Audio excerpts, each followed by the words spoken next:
porque tenemos a un Aguilar Camín exhibido pendejeando al presidente. Tenemos a un Krause que le pone el apodo de Mesías Tropical. Tenemos a Denise Dresser, que le llama aldeano macuspano. Ahora tenemos a un Diego Fernández de Ceballos que le llama político animal, le llama animal al presidente Andrés Manuel López Obrador. ¿Qué es esto, Carla? Dice el presidente Andrés Manuel López Obrador que es el presidente más atacado desde Madero y lo buscan ridiculizar por esas declaraciones, pero pues dices tú, oye, le dicen hasta de qué se va a morir, le critican hasta los zapatos, le critican que si no le queda bien el traje, le llaman dictador. Bueno, como diría el filósofo michoacano, ¿a dónde vamos a parar? Diría el Buki. Cuando el presidente Andrés Manuel hace referencia a la prensa del periodo breve en el que Francisco I. Madero fue presidente de México, previo, recordémoslo, al golpe militar de Victoriano Huerta, siempre alude a esta prensa porfirista que prevaleció una vez caído el régimen del dictador Porfirio Díaz. El ataque a el demócrata Francisco I. Madero fue férreo. Basta algunos textos que se han publicado muy interesantes, observar la caricatura política, por ejemplo, la numerosa proliferación de artículos, opiniones, etcétera, denostando el trabajo de Francisco I. Madero por cosas tan nimias como lo que tú justamente mencionas, Vicente, su estatura, era considerado una persona como muy ingenua, incluso posteriormente, históricamente también hay quienes le han observado así por su venia demócrata. Y yo creo que esta asociación histórica, que por cierto yo considero puntual y que es parte también del ejercicio político del presidente Andrés Manuel tener estos referentes históricos, pues habla de cómo en el presente sí existen, digamos, estos esquemas comunicativos en los que la crítica pues se realiza no de forma, digamos, contundente, limpia, investigativa, ya con los elementos, digamos, del periodismo contemporáneo que deberían tener y sobre todo bajo cánones de ética periodística, sino buscando minar su autoridad e incluso incorporar conceptos que yo pienso que han sido acuñados por un círculo rojo de la oposición, antiguos intelectuales que llevaban la batuta interpretativa de los tiempos que corren en México y que han tenido a bien pues tener esta perspectiva de que hay un autócrata o que el presente régimen está liderado por un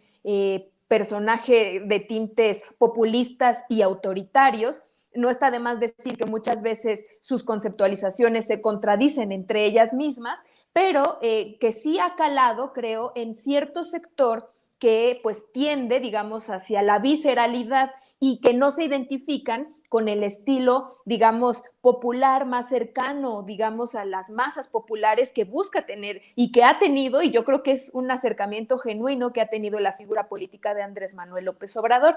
Bajo estos, digamos, esquemas comunicativos, pues también pues observamos esta autoidentificación de un sector de las clases medias que pues quieren diferenciarse a toda costa de estos paradigmas o de estos elementos populares y pues eso, pues hay que decirlo, viene de una visceralidad muy poco informada. Ahora, por ejemplo, en la reciente elección hemos observado cómo personas muy jóvenes, quizá primeros votantes, que se fueron, digamos, con esta mala propaganda hacia el régimen actual, pues no sabían lo que representaba votar por el PAN, por ejemplo.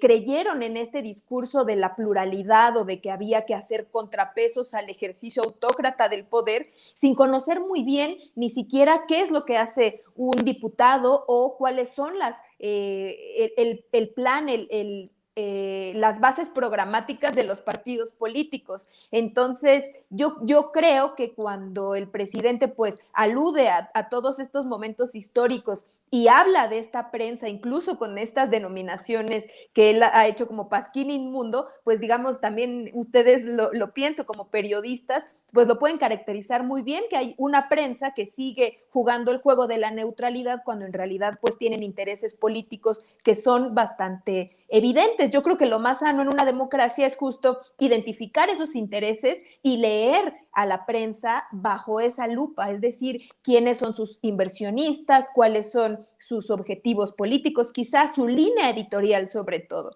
Y bueno, creo que la ciudadanía, en un término pues también de madurez política, tendría que acercarse a los medios con este filtro previamente.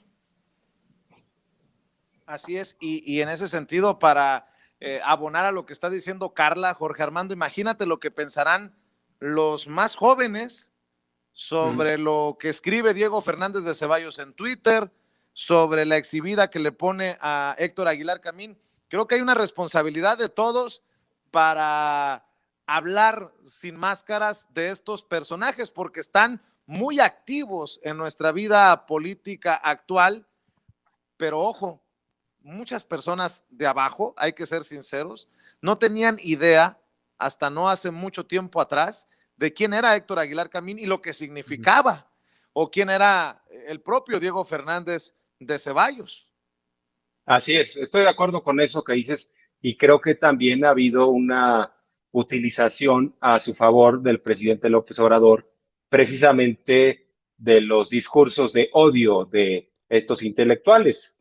Estos insultos fortalecen precisamente la posición de López Obrador de decir, ya ven, me asemejo más a Madero, estoy del lado de los demócratas y también tratan de ridiculizarme como lo hicieron con Madero. Por eso exhibe estos insultos en la mañanera. No le afectan, al contrario, lo fortalecen. Por eso hasta se le ve con cierto grado de expresión favorable a López Obrador. Él propio lo ha comentado en su momento que para él es un timbre de orgullo que estos personajes constantemente lo estén criticando e insultando. Eso por una parte, y por la otra, de la que hablabas también, que muchos están simplemente con la fijación de que si se volvió bien los zapatos López Obrador, que si se cortó o no bien las uñas. Hay una añoranza por la presidencia estética en el país, por la presidencia de Peña Nieto, en donde, entre comillas, pues en lo que fuera a la forma, todo era color de rosa, era una telenovela de Televisa, que por cierto hay varias hipótesis de que realmente sí se planeó como tal. Hubo hasta contratos de por medio para esta boda al mero estilo del Canal 2 y ya vimos en qué terminó. Pero bueno, pues sí, hay una añoranza hacia esa presidencia, pero también hay estos juegos de frustración en el discurso. Por ejemplo, lo que dice León Krause, lo que trata de imponer en Jorge Ramos, el tema del Mesías tropical, que si López Obrador es un dictador, que si somos Venezuela. Y cuando alguien, digamos, de su misma línea política o ideológica le dice, no, yo creo que López Obrador es demócrata, ahí es cuando se les descuadra el análisis. Porque si López Obrador es demócrata, entonces ya no tiene sentido llamarle Mesías tropical. Pero vamos a los hechos. ¿Qué pasaría si, por ejemplo, un ciudadano de Corea del Norte insultara hoy en día al dictador que tienen? Bueno, es prisión, pero de inmediato y no sabemos qué pasaría con aquel ciudadano.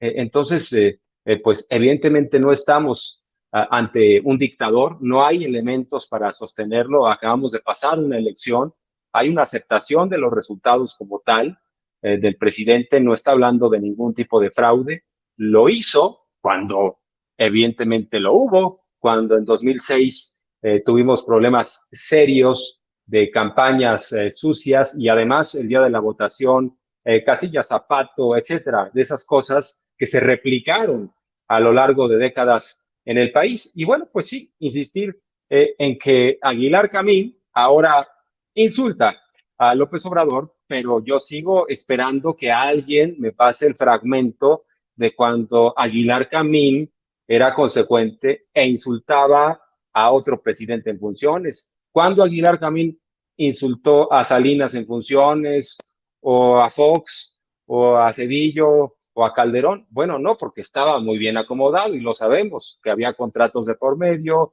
que a su revista le iba bastante bien y que además se acomodó con Carlos Salinas con estas ayudas solidarias que le pedía y Salinas le regresaba el favor con estos cheques de la partida secreta, que de ahí se agarró para maiciar a todos los que pudo. Entonces, pues sí, pareciera que hay una estrategia fallida de este tipo de plumas para obtener recursos y como ya se vio muy claro que el presidente ha dicho no más eso, pues ahora sí se animan hasta insultar al presidente. ¿En qué dictadura se hace eso? Bueno, pues en ninguna, no existe. No lo permitiría en su momento Franco o en su momento Pinochet, que lo insultaran y que eso se exhibiera en todo el país. Bueno, pues las dictaduras desaparecen a los opositores. Y aquí los opositores están vigentes. Que sean débiles, eso es por su propia culpa. No es responsabilidad de López Obrador. Así es, y en algún momento me criticaron, me dijeron que era muy alarmista, amarillista, exagerado, porque dije que el PRI en el pasado 6 de junio de elecciones había perdido hasta la dignidad. Pues aquí está la confirmación de que no andaba tan perdido.